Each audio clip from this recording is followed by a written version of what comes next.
மாசம் வேற ஸ்டார்ட் ஆயிடுச்சு. எவனுமே ஆர்டரும் தர மாட்டானுங்க. யாராவது ஒருத்தர் வந்து ஆர்டர் கொடுத்தா நல்லா தான் இருக்கும். மச்சான், என் கேர்ள் ஃப்ரெண்டுக்கு பர்த்டே, அவளுக்கு ஒரு போர்ட்ரேட் நான் கிஃப்ட் பண்ணணும். அதை எனக்கு வரைஞ்சு கொடுக்குறியா? சூப்பர் மச்சான், உனக்கு என்ன டேட்டுக்கு முன்னாடி வேணும்னு சொல்லு. அதுக்கு 2 நாளுக்கு முன்னாடியே நான் வந்து போர்ட்ரேட் முடிச்சு உன் கையில கொடுத்துறேன். அதுவும் பெஸ்ட் பிரைஸ்ல பண்ணி தரேன். பிரைஸா? மச்சான், பிரைஸ்ல எனக்கு தர வேணாம், நீ எனக்கு ஃப்ரீயா பண்ணி கொடு. அதுக்காக தான் நான் உங்ககிட்ட வந்தேன். நான் எல்லாம் வேற என்கிட்ட போயிருக்க மாட்டேன். எது ஃப்ரீயாவா? அப்ப கிட்னியே இல்லையா? கொஞ்சோண்டு சட்னி வேணா தரேன், நக்கிட்டு போறீங்க. எல்லா ஆர்டிஸ்டுமே வந்து இந்த ஒரு விஷயத்தை கண்டிப்பா ஃபேஸ் பண்ணிருப்போம். நமக்கு தெரிஞ்சவங்க தெரியாதவங்க நம்மள ஒரு ஆர்டிஸ்ட் தெரிஞ்சிட்டா போதும், நம்ம கிட்ட நம்ம பண்ற ஆர்ட் ஒர்க் வந்து ஃப்ரீயா பண்ணி கொடுக்குன்னு சொல்லி கேட்டிருப்பாங்க. தெரிஞ்சவங்களோ தெரியாதவங்களோ, நீங்க ஒரு ஆர்டிஸ்ட் கிட்ட போயிட்டு நீங்க ஃப்ரீயா ஒரு ஆர்ட் ஒர்க் கேட்கறதுக்கு முன்னாடி ஏதாவது ஒரு பிளாட்ஃபார்ம்ல, அமேசான், ஃபிளிப்கார்ட் எதுலயோ ஒன்றுல போயிட்டு ஆர்ட் சப்ளைஸோட ரேட்டை மட்டும் போட்டு பாருங்க. வெங்காய தக்காளி கூட வந்து 4 கிலோ 100 ரூபாய்லாம் வந்து இப்ப விற்க ஆரம்பிச்சிட்டாங்க. பட் ஆர்ட் சப்ளைஸோட ரேட் பாத்தீங்கன்னா வந்து அவ்வளவு காஸ்ட்லியா இருக்கு.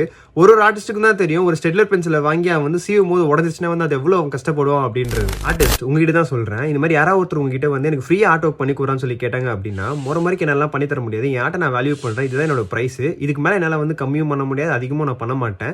இந்த வேல்யூ உனக்கு ஓகே அப்படின்னு தோணுச்சுன்னா என்கிட்ட ஆர்ட் ஒர்க்ஸ் ஆர்டர் கொடு. அப்படி இல்லைன்னா நீ வேற யார் உனக்கு ஃப்ரீயா பண்ணி தராங்களோ அவங்க கிட்ட போய் நீ ஆர்டர் கொடுத்துக்கன்னு சொல்லிடுங்க.